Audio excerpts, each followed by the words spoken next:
The Hoot4Autism was well received by those working and driving around Galeshewe Township. According to Autism South Africa, autism is a group of neuro-developmental disabilities experienced different by each person with a spectrum. The organization says many South Africans have little to no information about autism. There's a lot of stigma and a lot of misconceptions, like I said. Autism is not a curse. A lot of people, especially in the black community, they think that maybe the child is bewitched or there's witchcraft involved. It's nothing to do with that. Autism is a condition, a neurodevelopmental condition. And there's also a misconception that you can grow out of autism. It's a permanent condition. A Kimberley-based father with 2 autistic children, Gavin Bartman, says parents need to learn about the condition. Bartman's 13-year-old child was diagnosed when she was 3 years old, while his 10-year-old boy was diagnosed last year. He says training and knowing about the condition was much easier.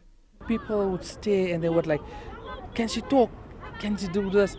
And sometimes some people is not very tactful to realize, you know what, this child is a bit shy, let me not be like that.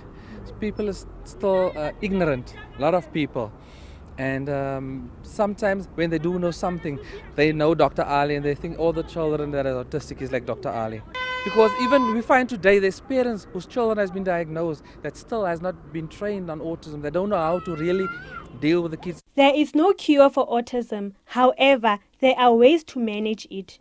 Because it is a spectrum, the presentation varies in degrees of severity of symptoms. And in our country, most of the time the diagnosis is only made when the child starts school, because that's when the teacher is also able to pick it up and make recommendations. It depends on the severity of the presenting symptoms, as well as the amount of support they and their families will require. It is always a multidisciplinary approach, and we look at if there is a need for pharmacological intervention as well. With regards to the non-pharmacological intervention, an occupational therapist, speech therapist, medical doctor, an educational psychologist, and definitely a social worker are needed. Autism South Africa is spearheading workshops and training for parents with autistic children throughout the country. Karabo Siyoko, SABC News, Kimberley.